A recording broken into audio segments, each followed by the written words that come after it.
Matapos ang pananalasa ng Bagyong Paulo, nagsagawa ng assistance at clearing operation ang mga miyembro ng Isabela PPO, katuwang ng iba't ibang ahensya ng pamahalaan sa probinsya ng Isabela. Magbabalita dyan si Patrol Woman Mechelin Balyada.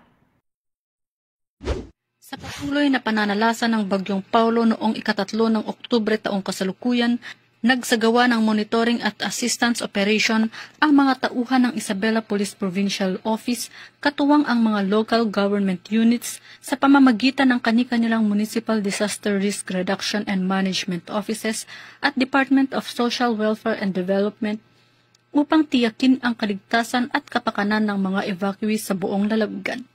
Layunin ng naturang aktibidad na mapanatili ang kapayapaan at kaayusan sa mga evacuation centers, magsagawa ng rescue operation para sa mga pamilyang naninirahan sa mababang lugar, at ipatupad ang mga polisiya sa kaligtasan sa gitna ng matinding sama ng panahon.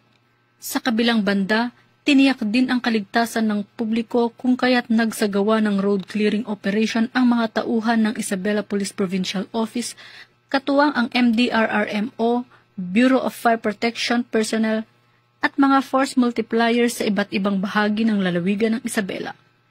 Ang operasyon ay isinagawa bilang tugon sa malakas na hangin at matinding pag-ulan na nagdulot ng mga nakahambalang na natumbang puno at iba pang sagabal sa mga pangunahing kalsada at pambansang lansangan. Layunin nito na maibalik ang kalinisan at kaluwangan ng mga lansangan upang masiguro ang kaligtasan ng mga motorista at mamamayan. Gayon din ay mapabuti ang daloy ng trapiko at mapabilis ang paggalaw ng mga emergency responders. Patuloy naman ang mahigpit na koordinasyon ng Isabela PPO sa mga lokal na pamahalaan at iba pang ahensya ng gobyerno upang matiyak ang mabilis na pagtugon ng mga insidente dulot ng masamang panahon. Mula dito sa Lambak ng Cagayan, ako ang inyong PNN correspondent, Patrol Woman Balyada, alagad ng batas, tagataguyod ng Balitang Pulis.